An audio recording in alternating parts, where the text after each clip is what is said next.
southbound, I've been hellbound, riding on the midnight train. Going too fast now, think I'll slow. What's going on, guys? Hey, guess what? We got a special guest here today. We got Drew Lozier. He's our buddy. And Tristan back from COVID. And he almost died, but he's fine. we got the A-team. That's a joke. We got the A-team together, man, and we're so excited just to be together. Mm-hmm. And yes. Buddies being buddies. And, we used to live real close to Drew, and now we don't. And we miss him, and we just talked the other day, and we were like, doggone it, we haven't been together since January. Mm-hmm. Which is a tragedy. And I'm not even hunting opening Teal with these guys, and the only reason I came is literally to scout and hang out because, don't tell Tony, but I miss you guys. No, we miss Drew too. So here's the cool thing, we came down here, and this is like a second home where we hang out for early Teal. And as you guys may or may not know, we did pretty good down here last year, and we had a lot of years here that we haven't done any good. And so we're down here doing a scout and putting our work in, trying to give ourselves the best success. And, part of the experience for me today, is we got to go over to Altamaha Trading Company, and we got to visit with Cricket. And if y'all haven't checked them out, go to altamahasportsman.com. You guys don't, they have just check out the video we just posted today. And just a great man that runs a great business, and his boys over there. And it's just it's an experience for us. We're here just not just socializing, but getting to talk to other people. And that's what Teal is for us. It's not just, let's just go out to the blind and shoot them. For sure. Yeah, man, it was cool getting over to, see Cricket and his sons and stuff. That was kind of a neat thing. And we, met him out here, last season. And he was helping a couple young guys out. He was helping a couple of young guys Giving out. his time. And if you look through his videos and stuff, you can tell that's obviously a passion of his. It is. He's a good guy, man. But we've been out here looking for them teal birds, man, and it wasn't the greatest start this morning. Drew, you want to talk about what we saw today? Greatest start, yeah. I'm glad I'm not coming next weekend. No, I'm just kidding. The teal can move in quick. We all know that. Yeah. We did have a rough morning scouting. We saw a lot of ducks, just not the ducks we wanted to see, unfortunately. Mm-hmm. The whistlers were all over the place. What did we see? A dozen teal? 2 dozen teal at most? Yeah, maybe. Maybe. And, for those of you that are out there just looking for teal or scouting, Drew, what's a good number? If you're hunting on public land and you're like, what's a good number that you're like, yeah, dude, there's gets me excited. Gets my heart pumping. What's a good number that we can give people that just don't know anything about teal hunting? What are you looking for? It's hard to say because last year was last year was the Mecca for us with teal. There's a good I could chance, take that one to my grave. Yeah, there's a good chance I'll hunt teal the rest of my life and never experience another teal day like that or teal weekend. Yeah. Right. We were scouting last year, and it was a tornado. Yeah. That's the best word to describe it. For sure. So we're sitting there glassing through, and all of a sudden, how many teal did we see? What time was it? 3:30 in the afternoon. We hadn't seen a single teal all day, bro. Yeah. All day. Which hopefully tomorrow we're going to go out and keep looking for them. Hopefully tomorrow that we're going to run to it again. Yep. Honestly, if I go out and shoot 3 teal on opening teal day, I'm happy. Heck yeah, man. Yeah. I just want to have my tower buzzed. Yeah. Mm-hmm. And the nice thing about teal, especially early season, they're usually pretty dumb. Yep. So if you can find an area where there are birds, you can get them in pretty easy to your decoys. But number-wise, what are we looking for? When we're out there as a Zero Duck 30 team and we're saying, hey, for us to sit up in this spot, this is what we're looking for. And not being greedy, but what are we looking for? I don't know if it's necessarily a number, but you see birds consistently going to the same general area would be what I'm looking for. And take what God gives you. Yeah, even if they're 1s and 2s, 2s and 3s, but they want to be there. That's Yeah. what you're looking for. Exactly. Yeah. That's a good point. Yeah. I mean, if they slowly, I mean, I'll sit out in a duck blind all day.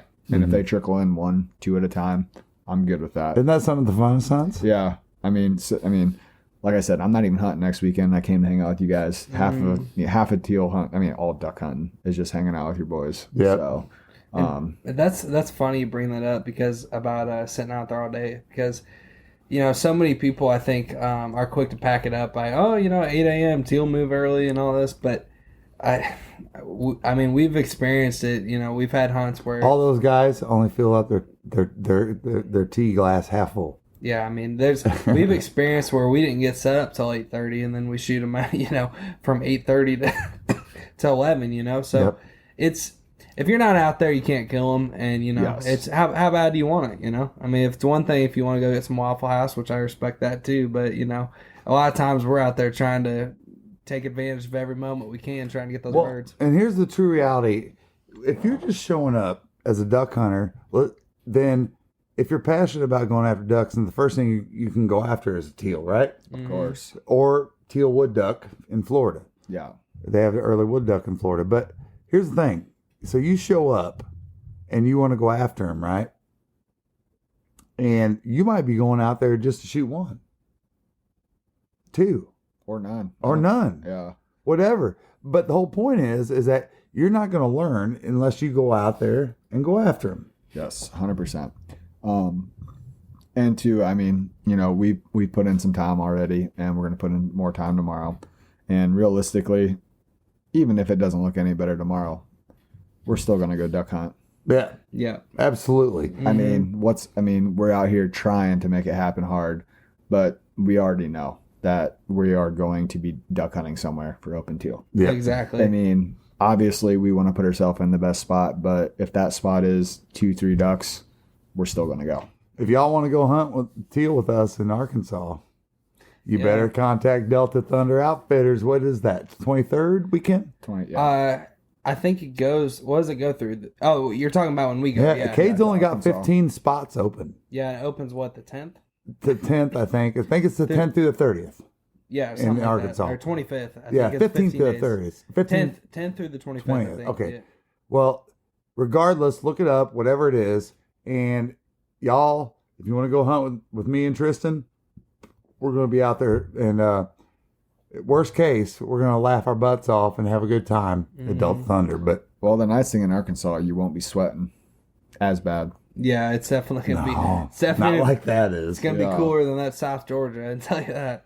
Y'all, we're going to set this podcast up outside because it's a beautiful deck out here. We're out here off the river, and it's just. But Tony was in the sun. He's like, I might die, so I can't do it. No, bro. It happens with old age, though. Bro, it sure does. Yeah. I mean, I felt like a wilting leaf. Yeah. Well, It was hot. It's super hot. It's a we were west just sky. gonna push him down the balcony and just do it without him, but he survived. Y'all gotta give me a proper burial if I do die out there in In the Altamont. Yeah. Oh, Or that'd give be easy. The Set proper me on, burial. will you set Viking me on, burial. set me on fire. No, the proper burial. Listen, I'm putting you on the War Eagle, and Yeah. we're burning the damn War No, Eagle put- and pushing them but- off. Dude, put me Tape put, the- put me tater tail. Yeah, just put me in that send him. janky ass canoe we got. Nope. And set it on fire with a Nope. bunch of You're going special- down with the War War Eagle. Eagle out the sound. Yeah, he's going out to sea, off the coast of Georgia. That's it. Viking barrel. Yeah. Light that sucker on fire. Yeah. Yeah. Oh yeah, man. No, but y'all, so if you're going out there and you're trying to chase after some teal, all right. Number one, I highly recommend you're looking for 2 to 4 inches of water. Yes, shallow water. Yeah, and if you're in 6 inches plus, keep looking. I mean, it can be done, but especially early in the season. If you're on the East Coast you where we're want at, that shallow water. yeah, if you're on the East Coast where we're at, you got there on those brackish areas, dude, they fly right down the doggone coast. I mean, they do.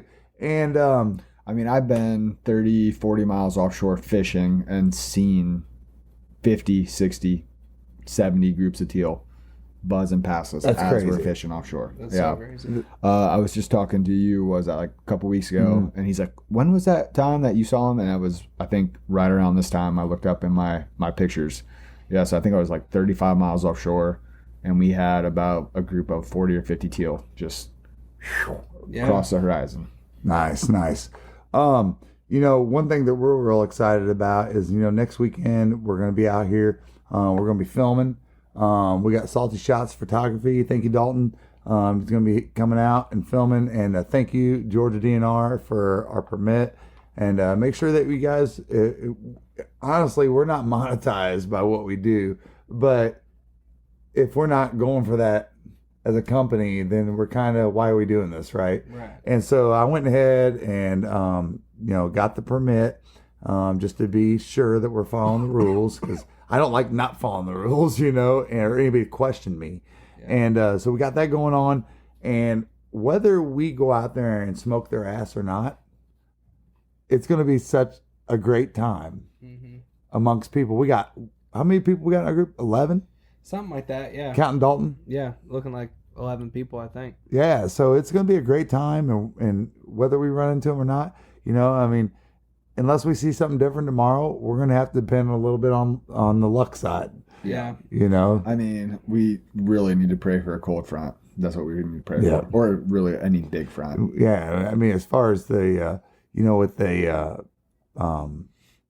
weather getting colder and stuff, everybody knows Teal, they're intolerant of, I don't think they like anything below 80. They move, I mean, they love it quick. I mean, it's, we gotta call them suntan bird. People talk about they don't even teal don't even need a cold front to move sometimes out of Canada.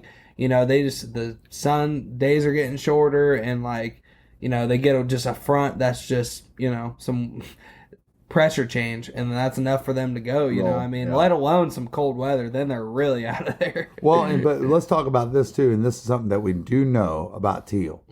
They're definitely one of the most predictable migrators out there. Here's the other thing, guys, and I'm gonna score this on the lower end just to be sure I'm right. But did you guys know that over 60% of teal die every year? What? Yep. Their mortality rate is like 64 or 67, 69%. It's a lot, yeah. And for you guys to see those numbers, if you're following the numbers, the teal smoked the numbers' ass. I mean, they were the leader. Yeah. The blue-wing teal is specific. Yeah, they were up like 28% since. That's incredible. 19, which is wild with the 60% mortality. Yeah. Wow. And so everybody's going, the teal. We come down here, we're like, it's all 23. Yeah. But it's cool. What else have we got going on? I mean, you do think though that, you see the numbers up, and I think it's just early, and I think the teal are going to move through here. Yes, I think it's just early, and I think they will move through here. They're just not yet, and we might be a little early on the game, but with the numbers being up, you can't help. I mean, logic suggests that it should be a decent teal season for everybody, but we'll see. Unfortunately, opening weekend. If the teal come a week later, a week before, like last year, it is what it is. I mean, sure. You can only do what you can do. Drew, I want to point out something that me and you saw today, and I found it very interesting from a behavior standpoint. So Drew and I were walking, and we're out, literally, you guys, we're out in a marsh desert. Really. I mean, if you just look at the naked eye, all you see is just razor grass and all that. Well, anyway, here comes 7 teal. They come past us, we watch them, and they're heading out towards the coast. But here's the thing. Drew goes, you think we jumped them? And then I go, I don't think so. Because we watched their pattern. They were just going. Yeah, you could tell where they were going. But here's the thing that was interesting. I knew for sure they were juveniles, and let me tell you why. It was who's the leader. One would try to be the leader and break off. One would try to be the leader and break off. But they all just kind of kept going the same way. It's like they had this indecisiveness about how they were flying that I noticed. If you got mature birds that are flying in, dude, it's just, you know what I mean? But these guys, they just were very indecisive, weren't they? Yeah, that would be a very good way to describe them. And they also, I mean, they kind of looked like they wanted to duck into a pond, and then they just all Yeah, it was like took off. Frank skied says, up. let's go this way. And they're all like, no. And he's like, okay. And then, Yeah.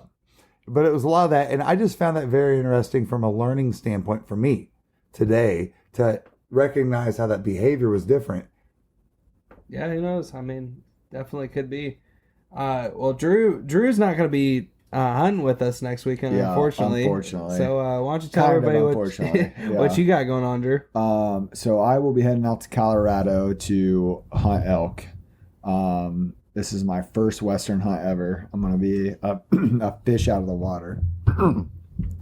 So I'm going to be out there just trying to figure it out as I go.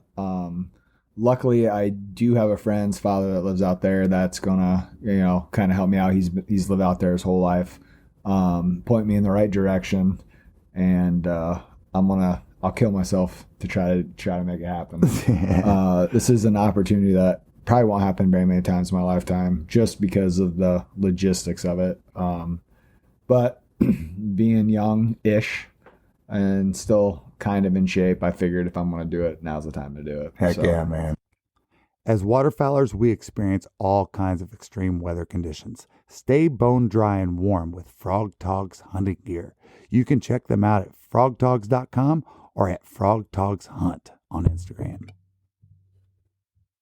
So, Drew, you're going out to Colorado to elk hunt. Obviously, it took 3 years for you to pull this tag. Yes. Kind of a big deal, man. Yeah. Talk about some of the strategy that, you've been putting into place with the people you're hunting with and all that. Yeah. So like I said, I'm going out with one of my friend's fathers who has been elk hunting his whole life. He's a little bit older now, so he isn't physically as capable as he used to be, but he's definitely going to point me in the right direction. I'm going to probably all public land, right? Yeah, 100% public land.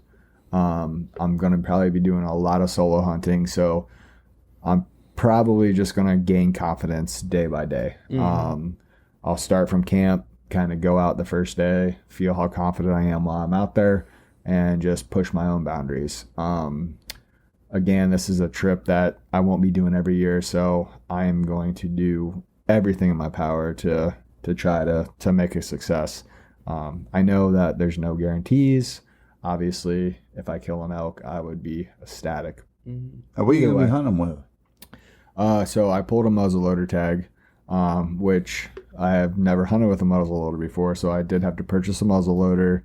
I've been practicing. I feel confident. No wind, great conditions, 80 to 90 yards. Inside 50, I feel like 70 to below, I feel real confident. As long as he doesn't have a parasite in his eye. Yeah, well, I took care of that, so the drugs took care of the parasite. Yep. Yeah, that's a whole story in and of itself. Yeah. You guys are just listening to this and haven't, followed us since Drew had a parasite in his eye. Drew literally, had a parasite in his eye, and it really affected his vision. And on a couple of duck hunts a couple years ago that we put out on YouTube, like Drew missed ducks coming right at him because he literally had bugs in his eye. Yeah.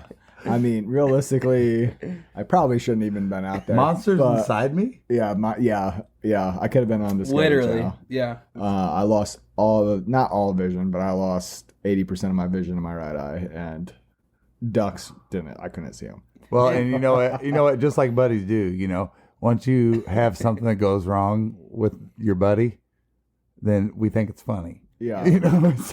So ever since then, Drew's had a parasite in his eye, and every time he misses a shot, he's like, I would use that as an excuse, actually. Yeah, of course. If I ever miss a shot, which I never do, obviously. No, but he's got the hunger bead, man. He's gonna be out there out chasing those elk, man. And I know you've been going out. You told me every day after work when you get done. Yeah, I've been working out pretty good, working out pretty hard. I'm a zero elevation kid. I've never grown up in the mountains. We're going to be sleeping at 10,000 feet. I have summited a couple mountains just for fun when I was younger. Again, that was years ago. So right. We'll see what happens. And yeah, I'm just excited nervous, scared. Like, I mean, it's every emotion. Yeah, I mean, it's not just to get out there and, the financial risk of going out there well, and getting back too. I mean, I've only been hunting this is my 6th year ever hunting. Yeah, I mean, that's a good way to look at it. I mean, well, I mean, look at me. I mean, I've been hunting since I was 11 years old, and if I've been to Colorado on an elk hunt, nope. Yeah. Well, I mean, I love it. I ran into an opportunity where someone who is experienced was generous enough, would be the best way to say it, to take me with them. So I started putting in for an elk tag 3 years ago. I got it this year. And again, he was generous enough to take me to the spot, help me out. He's got, I mean, basically I need to show up with a gun, camo, and clothes.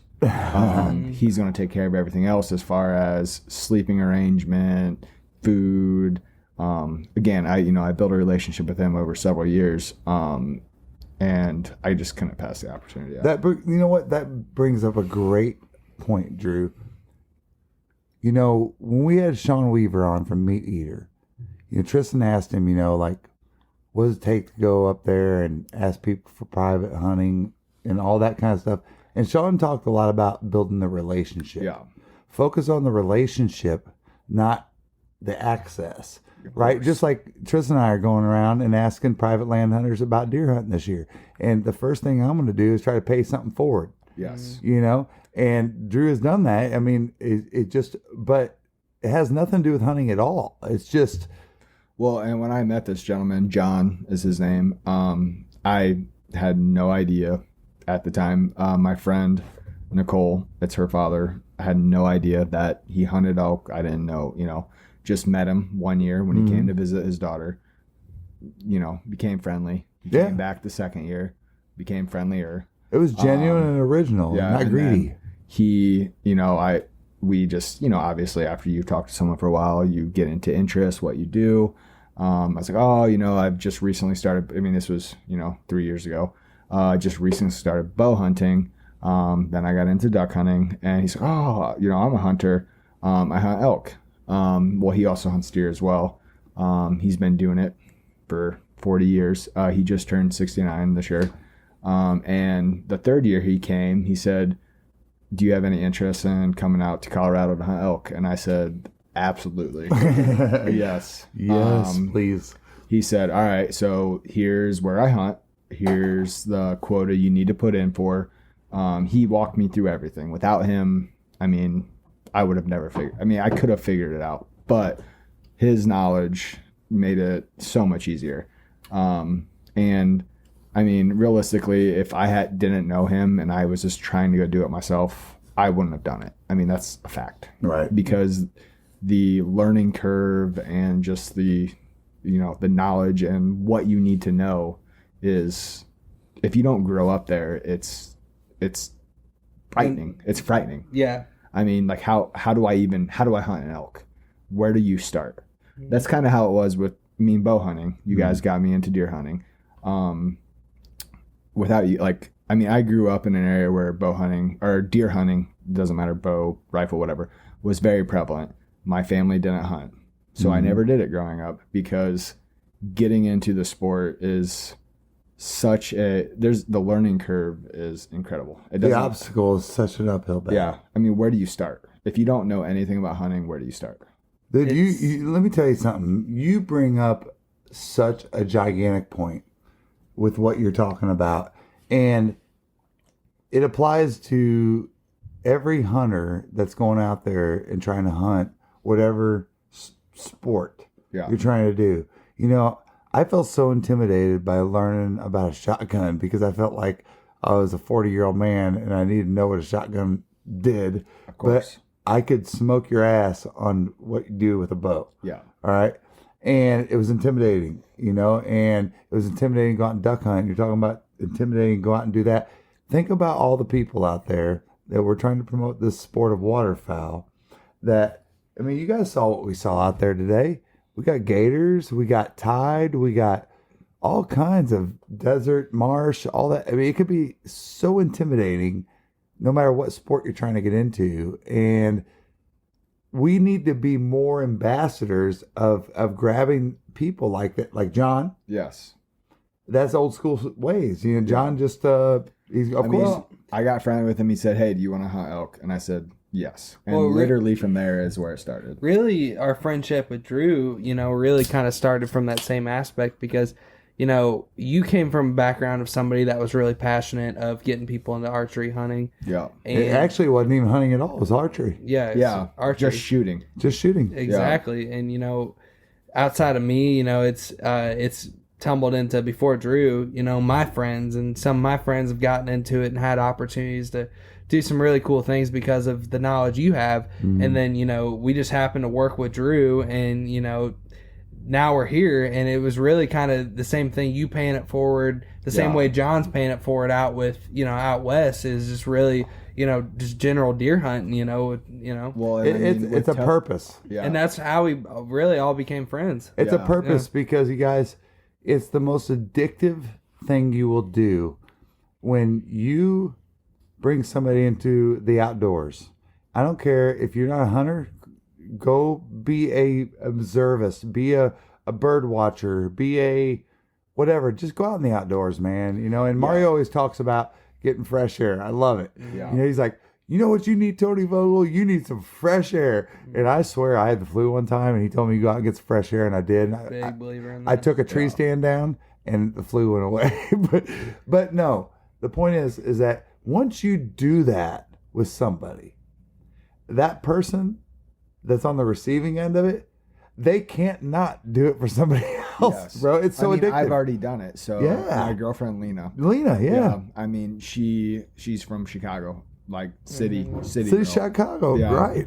And I mean, I was dating her prior to even before I really became a hunter, I guess you would say. I mean, I've always been an outdoorsy type. I've always loved going in the woods. I mean, I grew up in the middle. You were a hiker. Yes, of course.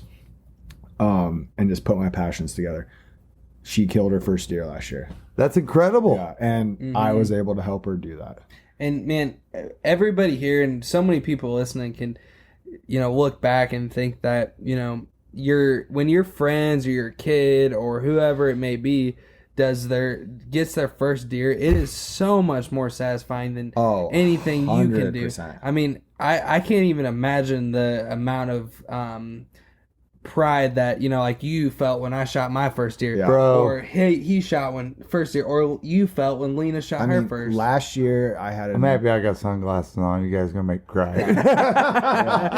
I mean, I had an incredible hunting season last year. I killed several new species of ducks. I've shot several deer, and the thing that I will remember the most is the smile on Lena's face. Yeah, dude. Incredible. After she harvested her. Well, so let's bring this up. Let's go there. So, y'all check this out. So I'm gonna fast track this as quickly as possible. So, Drew comes to work for our day job, and I immediately liked him. He's an easy person to talk to and stuff. I'm terrible. And no different how you talk to other people and stuff. And he goes, "What? You guys shoot a bow?" And I said, "Yeah." And he goes, "Man, I think I might want to try that."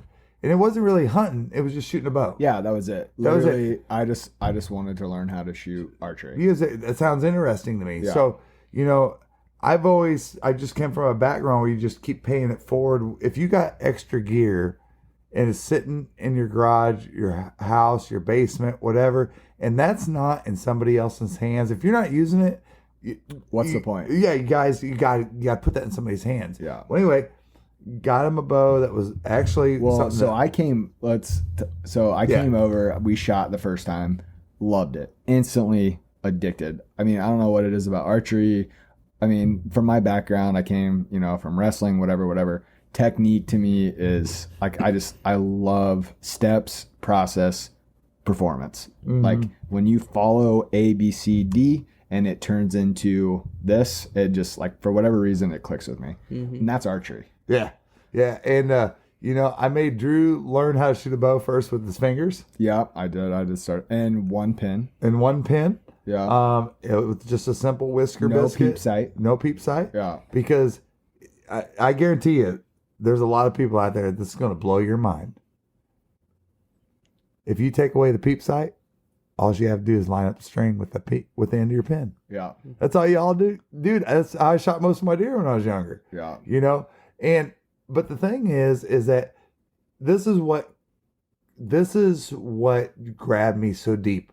Drew came out and shot the bow, and I just showed him what to do. He wanted to learn the process, like he was saying, and he shot and shot and shot and shot. And he goes, I mean, I showed up every week for what? Yeah. Like for probably. So we started shooting on Wednesdays in April. Yeah, I think I came for like 6 straight weeks to your house to shoot, and then after that, you're like, you know what?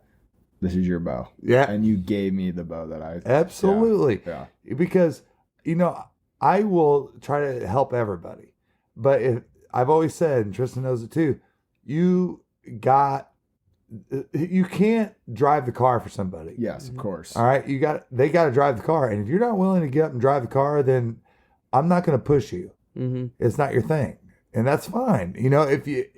There's nothing wrong with not being as obsessed as we are in the outdoors. And at this point, it had nothing to do with hunting. No, I want to point that out. Literally just shooting. Shooting the bow. Well, anyway, I teach Drew how to shoot, and I'm watching him shoot, dude. And I've watched a lot of people shoot. I've seen tens of thousands of arrows be shot, and I'm watching him shoot, and I go, "Gosh damn! I've known a lot of people who can hit a 10 ring.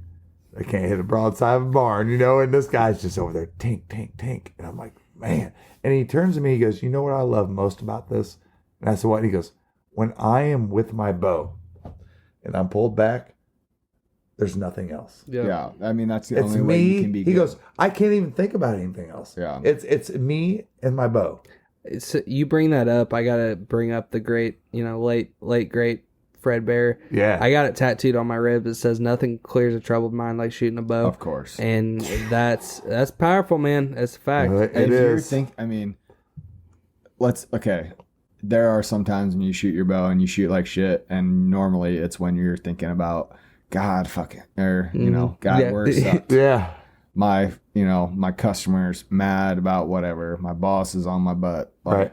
And then, you're shooting 8s, 7s, Yep. 6s. Yep. You're like, God, what the heck?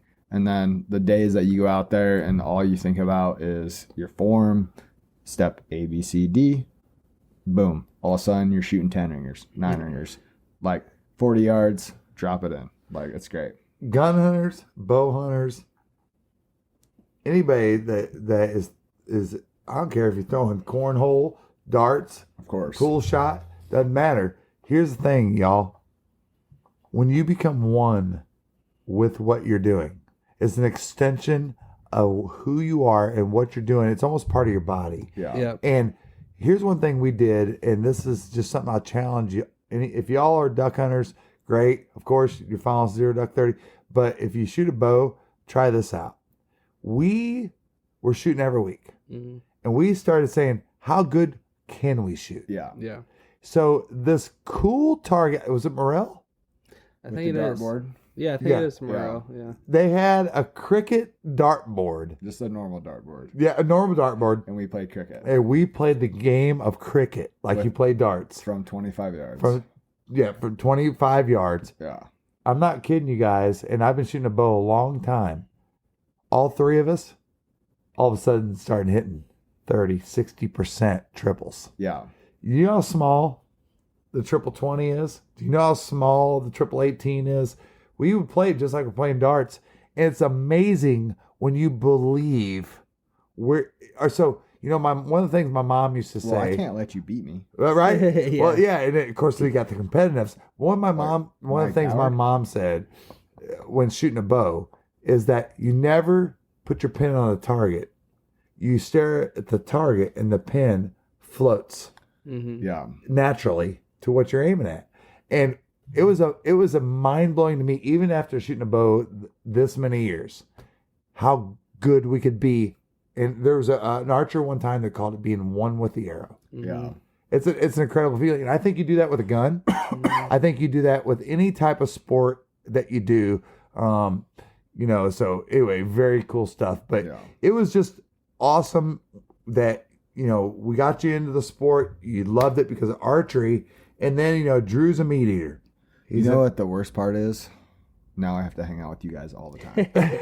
And one thing, they always say, like, you in stressful situations, you revert back to you revert back to your training, right? Yes. So, like, they talk about it in football, baseball, whatever it might be. But, if you are practicing such a, we're having fun, but you don't realize you're practicing so strictly that, when it comes to hit a pie plate at 20, 30 yards, those deer vitals, I mean, a pie plate from 30 yards, that's easy. Exactly. So, even if you got them nerves, it sure does make it easier if you're used to hitting, Of course, yeah. Yeah. Yeah, I mean... a dartboard.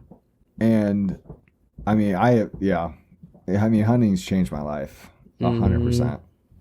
It's so cool. So what do we got going on as far as in the rest of the country now? What's opened up, Tristan? Like across the country, what have we been seeing out there? Well, a lot of guys are getting on, those northern states. I've seen Illinois, I've seen Maryland. I know Loaded Timber was out in Maryland. I follow some guys that are in Illinois.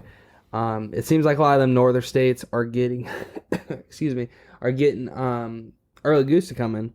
So, a lot of those guys are getting out there shooting their early goose. But Dove, I think, I know Dove opened yesterday, right? Or today? In Georgia, yesterday. Yeah. And, Dove has opened up all over the place, and people are whacking and stacking them already, man. Texas, they're smoking them. I know there's a lot of states people are smoking. We were out scouting this morning. It's pow, pow, pow, pow. Yeah, I noticed that too. Yeah. And probably at the WMA across the street where we, scouted last year. I've never... done a real dove hunt either. Same. I haven't either. Yeah. I think that's a tragedy. We need to change that. When I was a kid, we just grabbed a bunch of pebbles. And we'd backhand them. Just knock their ass out, dude. Well, when you were born, guns weren't even around, dude. Right? When I was born, were slingshots even around? No, we had clubs. Yeah. Atlatl. Yep. Yeah. We had atlatls. So you were Adelaide doves. Yep. And throwing sticks. Yeah. Man, some bitch. Shoot them off the power line. That wasn't even. Power wasn't even there. I can't even shoot them off a straight vine. Yeah. I can't even dye my beard and be younger, man. Yeah. The only time I've killed fun of you. The only time I've killed doves was with a little pellet gun. Yeah. So we gotta get on a freaking 0 duck 30 dove hunt soon. It's the thing is it overlaps with teal, and we only got so much time. It's just hard to. Life is happening. Exactly. Unfortunately, it's like if you could pick one or the other. It's like 9 times out of 10 we're gonna pick the duck. Oh, of course. So hopefully one of these days we can connect. This weekend is that. the first weekend that we could hunt doves, and obviously we need to make sure we know where we're hunting next weekend for teal. Mm-hmm. Yep. So it just takes precedent, unfortunately. It does. But I've heard so many good things about a good dove shoot, especially in Georgia. Yeah, right. Yeah, Georgia boys know how to do dove shoots, which is crazy, because driving around Georgia as much as we do, it's not like you just see them freaking migrating through the sky, but then you'll see old buddy with freaking 200 stacked on his tailgate, and you're like, dude, where did they come from? Cheating, son. Yeah, it's like, where do they come from? For sure, man. Oh, jeez. Do you want coffee that doesn't suck? Get the Duck. Dirty Duck coffee is made specifically for the waterfowl enthusiast. Enjoy flavors like Morning Wood, Dark Dynasty, Cinnamon Teal Snickerdoodle, and First Flight to unlock the flavor that you'll enjoy in the blind for years to come. Our friends at Dirty Duck Coffee Company are now offering all 0 Duck 30 followers a 15% discount when you use code 0duck15 on your next order. Hey, listen. Non-hunting related, we got college football is back, and we're in the great state of Georgia. Georgia is putting a smackdown on Oregon. You want to know what the score is? What is it? I can't even see it. 49-3. It's 49-3. It's a massacre. Oh man, dude! Oregon's 11 in the country getting smoked like that. You know what's crazy? Somebody pray for them. If you're a Georgia fan, don't tell me you were not holding your breath, going, bro, we lost all of our defense. Yeah. Right? And now 3 points. Again, Oregon's gonna be good every year, man. I mean, they have great talent. Oregon's always overrated. They're always one of those teams that These got guys, that offense, look, though. they moved to Georgia. They're Bulldogs fans. Now they're Braves fans. Fairweather Hey, fans. whoa. He's a Braves fan. Yep, I switched. I'm a Cardinals fan. I've been baby. a Cardinals fan all my life, and my wife got so pissed. I'll tell you guys this quick Traitor, story. dude. You're a So traitor. you're a traitor. Yep, He is. I am He's because a Fairweather fan. nope, because I moved to the state that I pay all these stupid ass taxes that the state of Georgia has. Anyway, by God, I'm going to support the Braves. And honestly, the main reason why I support them is I love the announcers. I love what Atlanta baseball is all about. It reminds me of St. Louis. It's the same feel. It's the same love.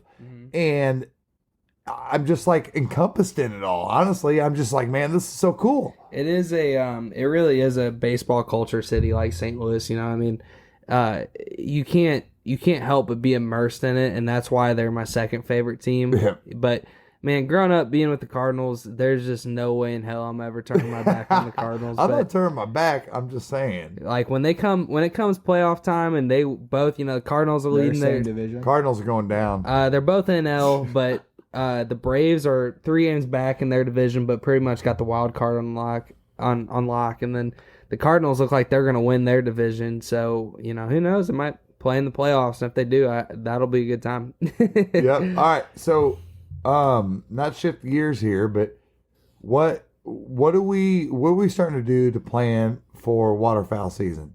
A couple things going on. Just we got Tristan's bachelor party coming up. It's going to be a good time. And then end of September, we have the Tristan and Katie are getting married at the first part of November. Woo-hoo. And so that'll be fun and stuff. We got a big deer hunt going on. Yeah, we got the deer hunt before waterfowl. That's the big deal. Yeah, actually. we got It's our first time back to Illinois in 3 years since I shot that double G2 split buck. Yeah, I mean, outside of teal hunt, I mean, that's the next, deer hunt is really the next priority before, duck season. Yep. Well, and we got all of our draws coming up. We got to put in for, so that's really gonna exactly. That's gonna shape our duck season. And I know, hopefully we link up with Drew on the first split, but my fiance's family is down in Florida, and I think we're gonna try to hunt the first split in Florida this year. So we're gonna be putting in for some quota, public land opportunities down there, and we're excited about that because Florida seems to be, one of those states that the ducks migrate and then they just kind of sit there. Yep. Yeah. And, it seems like the earlier you can get on them, the better chance you have of not having stale birds. So, Yep. I mean, they will definitely, especially on those quota hunts, they tend to turn a little stale towards the end of season. Yep. But that doesn't mean you can't have a good time. And that's so crazy, and I don't know that we talk enough about it. Is we talk about people being professionals in their area, right? mm-hmm. Isn't it crazy how contrastingly different waterfowl hunting is just in the United States? I mean, Ramsey Russell, I'm sorry. Ramsey Russell talks so much about being in different countries and about how they play the game. All right? It doesn't mean that you show up with your 21 call holding lanyard, blowing every damn mallard call you got. Right. That's not how you duck hunt. Right? It doesn't mean you show up doing that. He shows up and plays the game. Yeah. How the locals do it. And it's so different no matter where you go. And that is, to me, is turned into something like really, I guess when I got into waterfowl, I didn't realize how diverse. Yeah. I mean, there's more than one way to skin a cat. Right? But how diverse it is. And I've just learned, I mean, even just think about when we go out and do a wood duck hunt, right? Yeah. Now, I will give it up. Some of the best duck hunters in the world are these Georgia boys that get on the wood ducks. The wood duck feeds. I mean, when they can figure out what they're eating and where they're eating in the woods, dude, you're just out there in the woods. You're not glassing and seeing them go down in some area. I mean, you might see a channel. I mean, you're going to follow some path. But most of the time we've hunted wood ducks, it's been past shot. Mm-hmm. I mean, we've killed 2, maybe 3 wood ducks, and that's a good wood duck day for us. Yeah, but that's our game, right? Yeah. Mm-hmm. The game in Arkansas is a different game than it is when we hunt teal, then we hunt whistlers. It can change by species so dramatically. We hunt ringnecks so different. And that's something that, I mean, we've said this before, but something that, I don't know if it's the Florida duck hunter in us, but it's just, we really enjoy, going to different areas and hunting.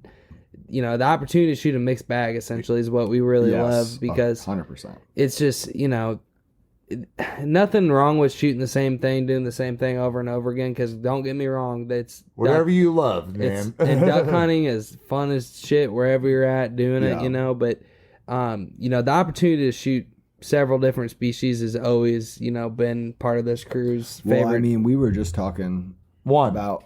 Just give me one, man. Yeah, I mean, we were just talking about. Yeah, that's a great story. Here's the different areas we want to try this year, because for sea ducks, we want to get a sea duck. Like, what sea duck do we want? We want to get the Scoutin. Okay. Well, we also want to get a canvasback this year. So we have already started plotting, and we know that we might hunt for 3 weekends and not kill a single duck. Yep. But the goal is to get this duck that we have never gotten before. Exactly. And the only way to do it is to scout, to look, to watch. And unfortunately, we all have day jobs, so we can't do it for a week straight. Yep. So we have already planned potentially to have terrible duck hunting for 2 to 3 weeks, but knowing that the goal is going to come, hopefully, to fruition at the end of it. Yep. No, you guys, I go back to my early seasons of duck hunting, and I won't forget, how crazy everybody thought that I was. Let me just talk into the mic a little better. How crazy everybody thought I was on this passion for a blue-winged teal.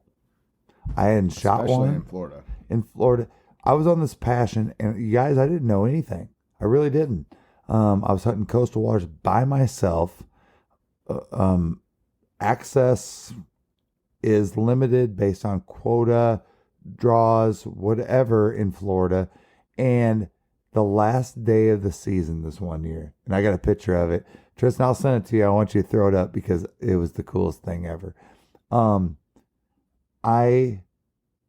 This was actually the first year that Tristan got in duck hunting. I took him out to the spot, and we were out in the spot, and we didn't have nothing close, but man, we got the tower buzzed by a bunch of teal. I wasn't even sure if they were green wing or blue wing, and they went up in these pines and just dropped in this hole. And I was like, man. Well, I said, maybe if nobody disturbs them, because it was such a isolated spot. If nobody disturbs them, they might be there. Yeah. And this is a month later. Last day of season, I still don't have a blue wing, and it's 8:30 in the morning, and I hadn't seen a duck in this specific WMA. I took everything I had, drove over to this other area, said, I'm going to go back to that same spot from 2 months earlier that we saw teal drop down that spot. I said, I'm going to get that son of a bitch. Yeah. And I remember calling one of my buddies, and he's like, bro, you got to be out of there by noon, right? And I said, yep. And he goes, by the time you get there, it's going to be 10:30. I said, I don't give a damn. I'm going for it. And I had to hike it's got to be close to a mile, right? Yeah, it's a good little haul. Yeah, and it's hot. I go back there. Typically, yeah. And man, I go into this pond, dude, and I'm like, I don't see anything. There's so many cattails. And this pond is like maybe 75 yards in diameter. And I don't see anything, but I'm like, if they're in here, if I fire off a shot, they're going to get up. Well, boom. And I'm like, dude, like 60 teal jump up out of this thing, and they're in these pines, like I said before. Yeah. Well, I was an inexperienced duck hunter. What I didn't realize is they had to make a couple turns before they get up over the top of those pines. And I just started ripping, dude. Blah, blah, blah, blah, dude, throwing shells. Blah, blah, blah, blah. Looking next to me, there's like 7 water moccasins sitting there on like folded cattail leaves. Yeah. I'm not. There might have been more than that. I don't know if it was like a mating thing or what. It was probably 100. At least. Yeah. But no, they were all around me, and I didn't even like. I shot and I saw one drop, and I saw another one like drop and keep going with them, and I'm like, man, I got one. You know, I was so excited because I got that one, and about that time when I was like so excited about that one, dude. All 60 of them come flying back again. Yeah. And I'll tell you guys this. One thing I learned from that is that teal, when you break up a big group, a lot of times they go back to where they were broke up to try to regroup. Haven't we seen that so many times? Yeah. They will try to come back. So be ready. Don't just run out there after your birds. But the whole point is it was just one bird. Exactly. And it made the day. It made my life. Yeah. Dude, it was the coolest thing. I remember calling everybody. I called you, called Mario, called everybody. I wasn't like, even a duck I hunter. got one. Yeah. I wasn't even a duck hunter at the time. No shame, you guys. No shame in a button buck. No shame in one duck. Exactly. No shame. It's the trophy hunt that you set out to do. Yeah. And I mean, you know, one thing that we've always been, you know, big on is like, just you kind of like you said, the one duck, you know, it's somebody getting their first duck, the new species, whatever. And I don't know if it's, again, the deer hunter in us or what, but you know, so many people in today's waterfowl culture is like, if I'm not shooting limits or greenheads or whatever, you know, then I'm a failure. Or I'm not going. Exactly. And it's, you know, that's why I'm not coming next week. But you know, it's just, to us, it's like I told Drew earlier today, you know, if we could teal hunt next weekend, I shoot one bird and everybody have a good time. I genuinely mean that. I just want to shoot my gun, get a bird, and if we can have a good time, all of us together, it's all that matters, you know? Yep, for sure, man. And for good sure. news is your wedding's coming up, so you'll lose about 10 pounds. So it'll be perfect. Well, I tell you what, scouting out in this crap, I probably lost 10 pounds a day. Yeah. I was drenched before freaking 8:30. Oh, man. I mean, what did we walk today? Like 3, 4, 5 miles probably? I 4 miles. I FaceTime my fiance at 8:30, yeah, and 3.5 miles in at 8:30. Yeah, and we already gotten back and all that stuff. Well, and we were on our way back at that point, so we probably did at least 4 or 5 miles today, just walking. For sure, man. What Drew, what's on your list this year, duck wise? Like something that you outside of probably right? Canvasback. Yeah, I mean, to knock off. Yeah, I mean, canvasback would be my ultimate goal this year. Mm-hmm. Yeah, I mean, that would be, I mean, we have an area that we've been talking about. We've been kind of looking at, again, kind of what we were talking about, knowing that we might go there for 3 weekends and not kill a bird, but putting ourselves in the spot that could potentially give us the opportunity to do it. We've talked about doing some more sea duck hunting this year. For sure. I mean, since I've started hunting, every weekend I learn something new, and new opportunities to me is just learning. It's the king, yeah. Yeah, learning the experience. Kind of like this Colorado trip. Kind of like, I mean, just duck hunting in general. I mean, I would consider myself, I mean, I've killed more ducks than a lot of people have, but I would still consider myself a novice. Oh, yeah. And He's a juvie. Yeah, I'm a juvie blue wing. But learning new experiences and really getting out there, and I mean, being with you guys and learning these experiences is what makes it for me. Like I said, I know I'm not hunting next weekend, but I'm still here. We've seen not as many ducks as we wanted, but I've learned a lot today. For sure, man. So put that in my experience book and bring it on for the next year. That's right, man. Yeah. Our partners at Huntwise are offering an exclusive discount for Zero Duck 30 followers.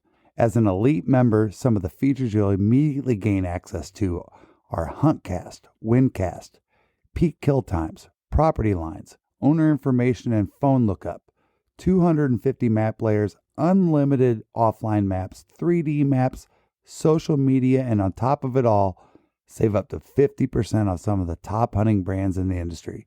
Download and explore the #1 hunting tool set today and save 20% by using code DUCK30. What's up, guys? We're back from a little break. But, man, me and Drew were just talking about, the unique opportunities you get in different parts of the United States with waterfowl and how, it might just be one duck that, really makes a difference. And that's what we're all after, is those experiences for us anyway. So, yeah, 100%. I mean, the experience of being with your friends on a duck blind, meeting new people, you remember those more so than even the times you limit out. Granted, when you're shooting a new species, it has a good place in your heart. But meeting new people across the country, gone to Arkansas, gone, wherever you're going, Tennessee, Louisiana, making friends with people, it lasts a lifetime. Absolutely. Yeah. And you know what? If you're looking at going to sport, and I apologize for our thin walls here. We got some good old rednecks down here in Georgia, but no, y'all, seriously, set the realistic expectation. I mean, focus more on. I love Dr. Duck says it's the journey. Yeah, it's the journey, man. It's like us. It's one hell of a life. Yeah. We all are going to chase that teal heaven. Of course. We are, man. And that's what drives us every day, to have that one hunt where that happens. Limiting out sometimes by 8 o'clock in the morning, it's amazing and fun and beautiful, but then you're going home. Yeah. It's over. It's all those things in between that we all remember, man, and remember them for life. And so go into the sport, if you're brand new, hunting whatever you hunt with a reasonable expectation. There's 3 stages of a hunter, and you can't get around it. I was there. We've all been there. And the first stage is kill. Kill. I want to kill. And that's great. I love to kill. I do. I really do love to kill. I really do love to kill. It's fun. They're not humans, but legally, I would hope. legally huntable animals. But then you go through this transitional phase where now maybe you want to get other people involved, and you want them to share, you want them to experience what you have felt. Just like if you go to a movie, right? And it's the best movie you ever saw. What's the first thing you do when you get out? Tell somebody. Where at? Tell somebody. How do you tell people? I mean, today, what channels? Call them up, text them, say right? what's Social up, media, as quick as you can. Yep, dude, I just saw the baddest ass movie. Yeah. Like when you saw the new Top Gun, we got out of there and we're like, dude, I just saw the best Top Gun ever. Yeah, dude, they'll never top it. And it's movie marketing is what I call it. And you do that, and you share the same experience, whatever that is, and it might be killing, all right, but you go through this transitional phase. Absolutely. And then you become like, I like to call it a hunting elder. Yeah. And you don't even have to be a certain age to be that. You just have to be matured into that, I think. Yeah, absolutely. It's a growing process. Not matured, growing process. It's a growing process. And I can promise you this. If you're listening or watching this podcast right now, and what we're talking about doesn't make any sense to you, please reach out to us. Because your brain ain't right, dude. Or you've been guided. You've been guided the wrong way. But if you're sitting there going, I don't know what these guys are talking about. It's me, I. Bro, give us a call. I'll take time to talk to you because you're focusing on the wrong thing, and I want you to focus on the right thing so you can get the very most out of this sport. Whether it's duck hunting, bow hunting, whatever it is, So what impresses me is it's the cliche thing. Everybody goes to their hunter safety and they talk about these stages of a hunter, and you're like, well, whatever. Like when I did it, I was 11 or 10 or whatever when I went through it, and I'm definitely square in between the trophy phase of my life and like wanting to get other people into the sport, and like. I would say I'm a little bit all three, honestly, because 100%, man. It's just and one thing I would say is like with duck hunting, because like deer hunting, I got into that earlier in my life. So deer hunting, obviously the passion, getting your buddy to do it, or your whoever, your significant other, whatever, that's an amazing thing. But deer hunting, I'm definitely starting to transition a little bit to like, I at some point in my life I want to shoot a Pope and young deer, Right. and I'm realizing this is probably the peak of my life. So it's like, you know, I'm not a horn hunter, but like, you know, I want to make that happen. But with duck hunting, we got into it later, so it's like I felt like over the few, you know, like 6-7 years, you know, I've been down 5 years, we've been duck hunting, whatever. I just feel like that process has gone so much quicker with duck hunting to the point where like when we first were doing it, man, it was just like to shoot one bird. It was just like it was it was the best feeling, like you know. And now it's like we're just to this phase where it's like we're getting to this point where, like we were talking about earlier, man, if we could all have a good time and just shoot a few birds. Let's think about this. Let's bring this up. And I don't know if we got pictures of it. Mm-hmm. I want you to post this picture in this episode. The last day of the season last year. Mm-hmm. Good friend of ours. Good friends of ours. You know, Cade was so nice over Delta Thunder and just said, yeah, man, I mean, yesterday we had 8-man limit. He goes, call up your buddies. Let's smoke their ass, you know? And so first thing I thought about is, you know, I mean, you think about the people that help you, you know, and we contacted Davey, we contacted Brandon. Brandon got to bring his younger brother that very rarely gets to go out and duck hunt. His son. Davey brought Gideon with him, which was Gideon 8? Something like that, yeah. 7, 8, yeah. Yeah, tooth missing little turd. And we went out there. And I'll tell you guys this from a father's perspective. There's no other bird on this planet that Tristan Vogel wants more than a fully plumed widgeon. Yeah, I've been saying that's like that's his nemesis, that's his bucket list, that's what he's chasing. And you know, we watched Davey and his son shoot this bird. Mm-hmm. And this still today, I just shared a picture with William the other day and the guys, you know, and it's got Gideon standing there in front of that pile of birds and that widgeon's sitting there. And I'm thinking, dude, we could stop. Davey could never tell him another thing. Yep.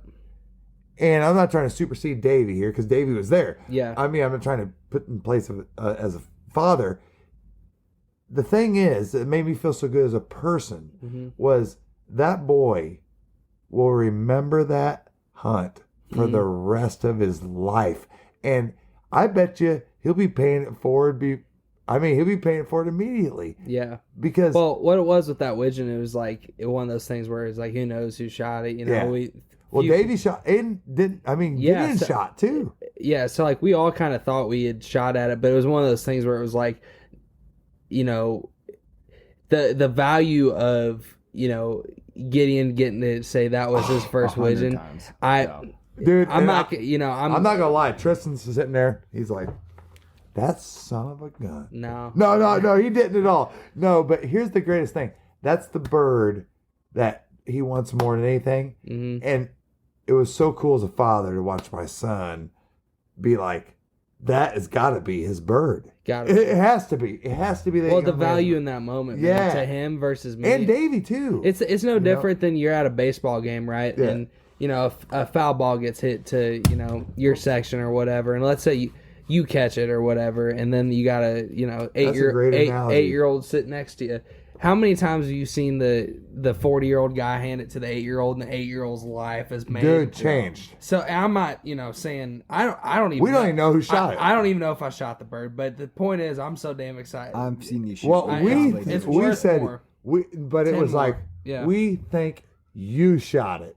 Yeah. And guess what? That young man. Oh right, yeah, we said that to Gideon. Like, we think you shot it, and I don't know if there was anything better. Satisfying the whole season for me. Yeah, that was awesome, man. I mean, that little boy gets my heart. It was a good cherry on top. I've seen Tristan shoot. He definitely didn't hit it. I don't know. You need to talk to that guy right there. I'll tell you what. I'm obviously joking. Talk about Tony Colo. Kind of back to what you guys were saying about like the 3 stages of hunting. I feel like... excuse me for a minute. Yeah. Go ahead. I feel like duck hunting is quite a bit different than deer hunting because duck hunting, you're in a blind, with your people. So selfishly, you want to get more people into duck hunting, if that makes sense. Because especially in the situation I'm in, you guys moved away to Atlanta. So I've only got, 2 people now in Jacksonville that I can consistently duck hunt with.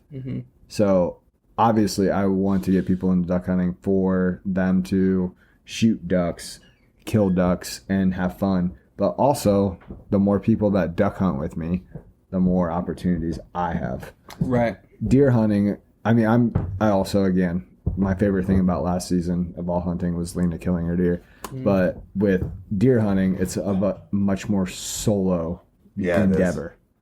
So it's more difficult. Yeah. Well, I don't even know. Difficult isn't the right word because we've had some difficult duck hunts. I'm just saying I have worked harder killing a one duck than I have.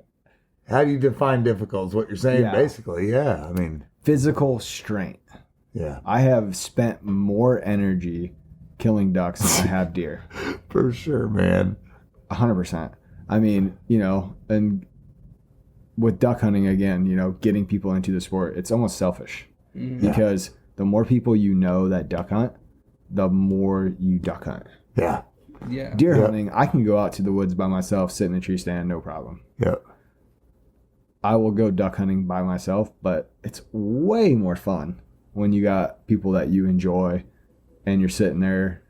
Because on a bad day of duck hunting, if you got somebody sitting beside you, it makes it way easier. Yeah. A bad day of deer hunting is rough. Yeah, You've been sitting in a tree stand by yourself, staring at the same piece of woods. Yeah. You're thinking about you're thinking about the bad decisions you made as a second grader. Right. In your deer stand, like, why did I do that? I told my teacher, in second grade. It's funny the stuff you'll think about. For sure.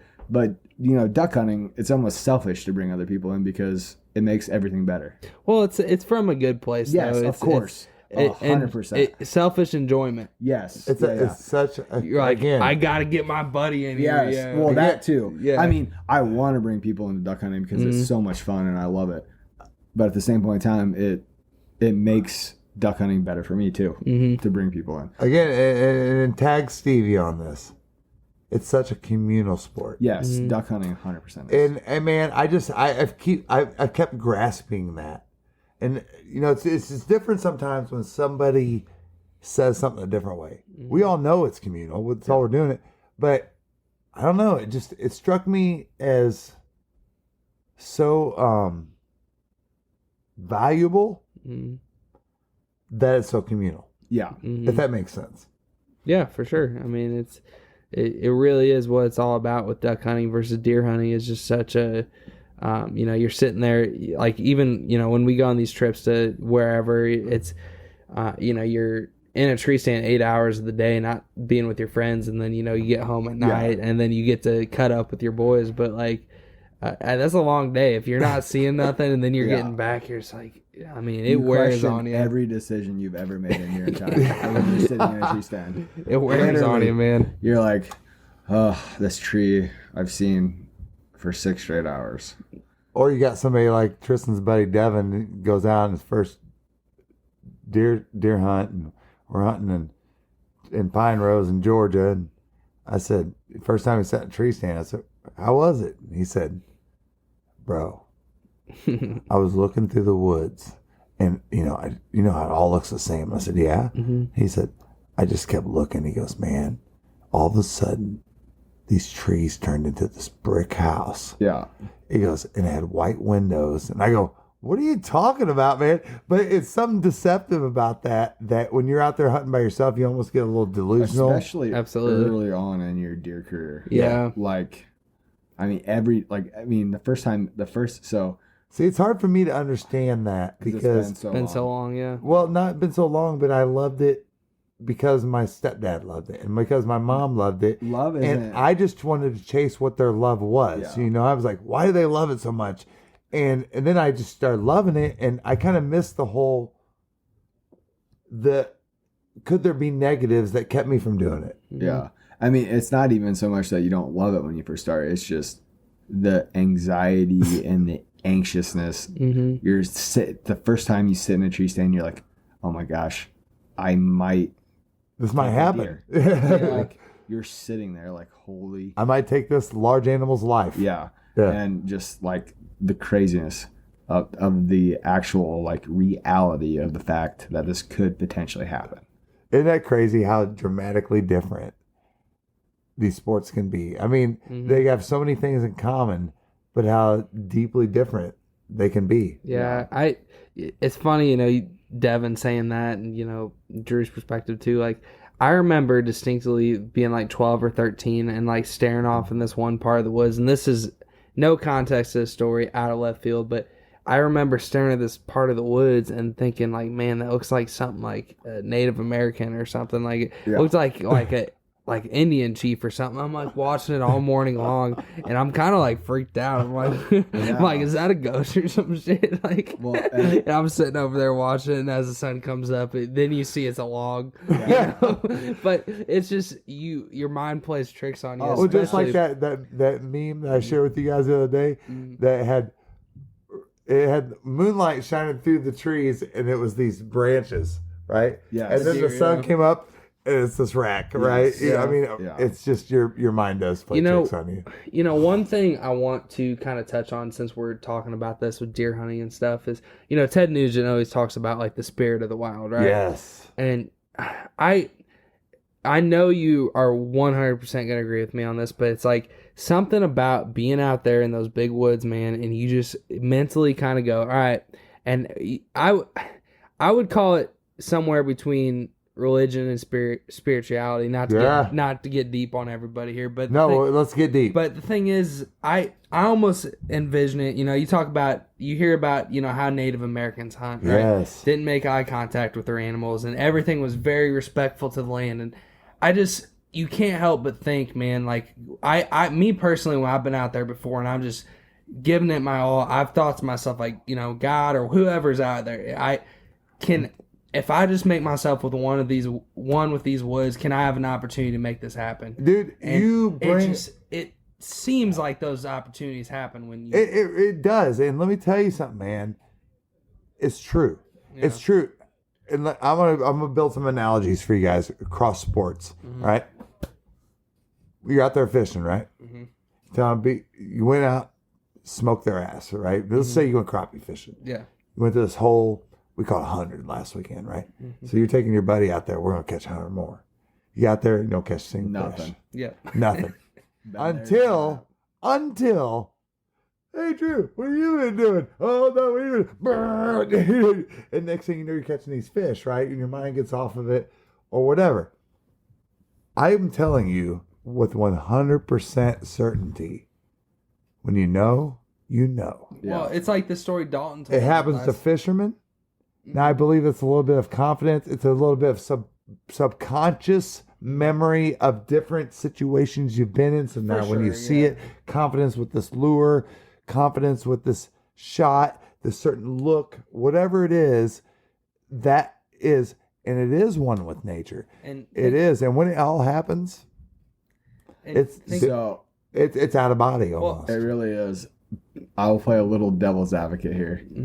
I have sat in a tree stand several times and felt in my soul it's going to happen, and it didn't happen. Most of the time, it doesn't. And then the time that you feel like it's going to happen and it does happen, you're like, I knew it. Yep. I felt it. But there has been so many times I'm like, I don't know what it is. Right now, it just feels the energy's great, the woods are alive, and it doesn't happen.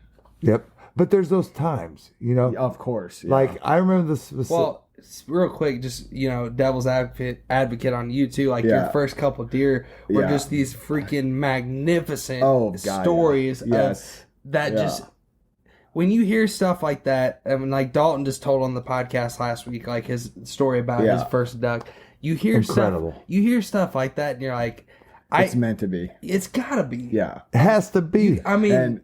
And that's why I'm excited about Colorado, because the newness, like the newness of the ability that I have when I go out there is something I've never done. There's something special about what Native Americans know. Yeah. It's it energy. Yeah, dude, there's something there deep. Yeah. There's something deep. And Tristan has experienced this with me as far as deer hunting goes, where I've told him, I said, it's going to happen. Today's the day. Today's the day. It's going to happen. And we might have been 3 years before I said that. And call it like you said earlier. Maybe it's, you've been in these situations so enough many to times. feel the woods, Yes. Feel it. You feel the wind, call it whatever you want to call it. But there's something there. Yeah. It's going to happen. Mm-hmm. I mean, like, I told him a couple years ago we were in Illinois, I said, you're going to shoot a buck this morning. Mm-hmm. Or no, actually, no. Let's back up. That was in Georgia last year. So check this out, you guys. Tristan and I struggled hard, just really trying to learn where we're at, WMAs. Yeah, and we found some really great spots, and man, had some big boar bears there too, and I mean, but I think they know what the people patterns are, and they don't come out during the day. Yeah, whatever it is, we found this area and this WMA after a lot of hard work, and I told him, I said, dude, you're going to shoot a buck. I said, I don't know how big it's going to be, but you're going to shoot a buck. And he's like, I said, I'm going to film it. And he goes, all right. And to me, I already shot a doe, and I was like, this is the next best thing I could do is film my son doing this. And he was hunting hard, dude. He done hard for several years. Tristan drew blanks, drew a couple of blanks there, right? I mean, like, yeah, I went through about a 5-year period where it was like good. Every year I shot. In time that you had available to hunt. Exactly. And then, we went through a year or two there where I didn't shoot anything. And then it was one of those You had years. 80-something hours in Florida. That was one of those years too. But this year past season, we'd hunted 60-something hours. And I think I had seen 2 deer. And the one solid opportunity I had before this, it was a beautiful sunset, and it just struck me at the moment, like, I'm going to take a picture of that. And as soon as I do that, I was blown out by a doe at 30 yards. I'm like, there it was, right there. There it was. And then, that's why, like, you watch that Georgia public land deer hunting video, I'm, like, getting emotional because I've been trying to get my 10th deer with my bow, and I've shot so many of my deer, some weird reason why. I shoot so many of them with you being right next to me. It's just weird. Including his first one. Including my first one. So, like, for my 10th one, to get that monkey off my back, when I legitimately thought it was not going to happen, I was just like, because it was, like, pretty much the end of our huntings. Like, we had, like, maybe one more weekend of deer hunt, and I was like, dude. What was incredible about that hunt, I know we're spinning off into this, but let's just roll with it. If you guys watch that hunt, this deer comes straight in at us. Yeah. Right at us. I mean, so you have 2 choices. It's, you don't want to take it here. Even if the deer is looking right up at you, you don't want to take that shot. Yeah, no. And so you have to let him get past you. Mm-hmm. And risk getting smelled. Right. Yeah. Well, it's going right towards our tree. And I'm filming Tristan. If you guys watch this, what you can't see is that he pulls back his bow. Because I thought the way the run was, it was going to be like 5-7 yards. It's going to come broadside. And you're going to shoot him quartering away. And I thought, oh, this is perfect. So I freaking pulled back behind a tree, and that son of a gun turned on a dime right to my tree. I'm full draw for like... Completely under your tree stand. For probably a good minute and a half from the time that deer turned and just feeding. And he was shaking. It got to the point where I'm shaking, and I'm just like, dude... Because the thing is like when they're directly below you, obviously, that's not the most ideal thing in the world. I didn't want to spine shot the deer, but I knew that if I kind of aimed to the side, I got clear access to a lung. And that's the exact shot I made on that deer. And just... Well, no, that wasn't the exact shot. Let me tell you what the exact shot was. If you look at the video, you guys, proof. I don't know. I've never seen a shot like this in my life. And I'm trying to give you special credit. I'm just saying it's such a unique shot. Mm-hmm. He shot this thing straight up and down. Tristan's got a video of the lungs. Mm. Is that on the video? I know. Probably no. Not. But we, long story short, we investigated, like, where'd you hit it at? We always look at that. And he had shot through the top of both lungs that were cut. Straight through. Yeah, you're right. From the top. It was so wild looking. It was very weird. It was just almost like that angle was just perfect where, like you see the video and it goes to, like, the right side of the spine. You see the arrow go through. But Yeah, you're right. It was almost like the angle, like put it right between. Yeah, both it lines, sliced. you know? It sliced through both of them. And that deer 40, 50 yards, and we watched it go down. Yeah, You know. and that just kind of goes all the way back to, you know, we've been doing this a while. You know, of course he wants to go after a trophy, but you will never forget that deer. Yeah, and that Never. And that was a thing that, you know, kind of went back to freaking instinctual kind of, you know, just Felt right. Yeah. felt right. Like, it's not And we textbook. knew, dude. I knew that morning. I kept telling him, I go, dude, it's gonna happen. Yeah. And like It's I not said, it's textbook. not because I'm Nostradamus. It's just because I've been hunting all these years, and sometimes when the sounds get to a certain level, maybe The this animal maybe this activity. cricket doesn't chirp anymore. This bird doesn't, blue jay doesn't blow. Whatever it is, there's something out when you're out there a lot. And I think the same thing happens for fishermen, happens for waterfowl hunters, big game hunters, of whatever you do and whatever you specialize in. Before we wrap things up, what's the big news? Well, today's Sunday. Yep. Saturday. Tuesday, after Labor Day, obviously, we are dropping the website to everybody. Excuse me. And 4 new hats, Yep. 2 new shirts. Here's 3 of them right here. Yeah, three of the hats We right got here. the One Hell of a Life Zero Duck 30 shirt. Yep. We got the signature rope style hat. Mm-hmm. And then we got the leather patch hat. And we also have the timber patch hats. Yep. They're coming out. And then, Drew, We got the shirts coming out show as them well. back of it. Yep. And take off my headset.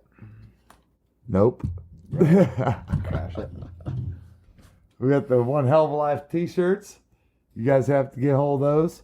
But we're real excited about it. We're working hard on it. And, you know, it's a little humbling. It's not a little. It's humbling, all these different little things that we have to do to, you know, I'm never going to ask people for likes. I'm never going to ask people for subscribes. I'm never going to ask people to buy anything from us. I'm not doing that. But you should. But I'm not. Because I believe if you do the right thing, people just want to support you. I agree. Yeah. Yeah, and we came out with this stuff by customer demand. Mm-hmm. Really.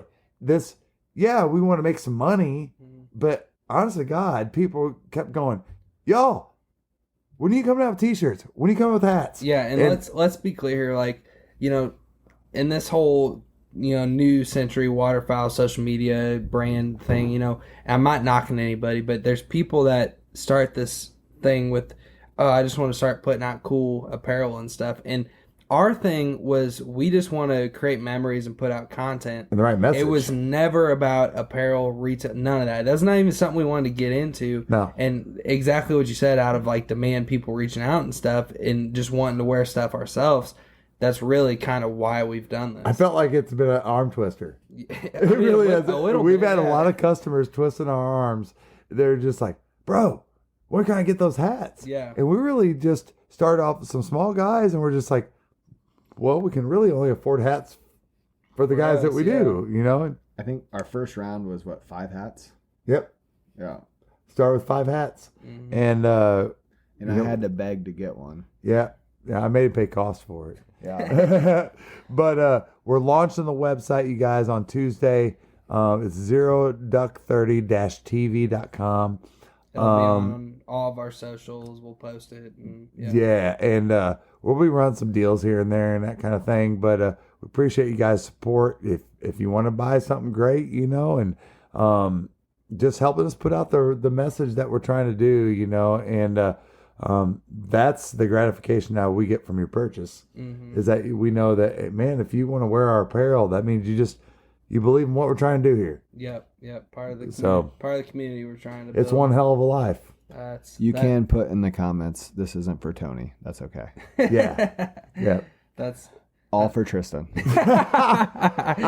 well, you know, unfortunately, I'm past college years now. We could have said, you know, I'll pay through college, but TV, nah, man, but .TV stands for Tristan Vogel, not Tony Vogel. You know what? I might kick you out of the boat in the morning. What do you think about that? nah. I ain't as good as I once was, but I'm as good once as I ever was. Just do it on the incoming tide, so I end up back at the dock. No, but thank y'all for tuning in today. We had a lot of fun, and you guys got any closing words for anybody? Man, you said it best. It's one hell of a life, and yeah, we're excited to bring new stuff to y'all. Yep. Work hard, get after it. Boom. Thank y'all.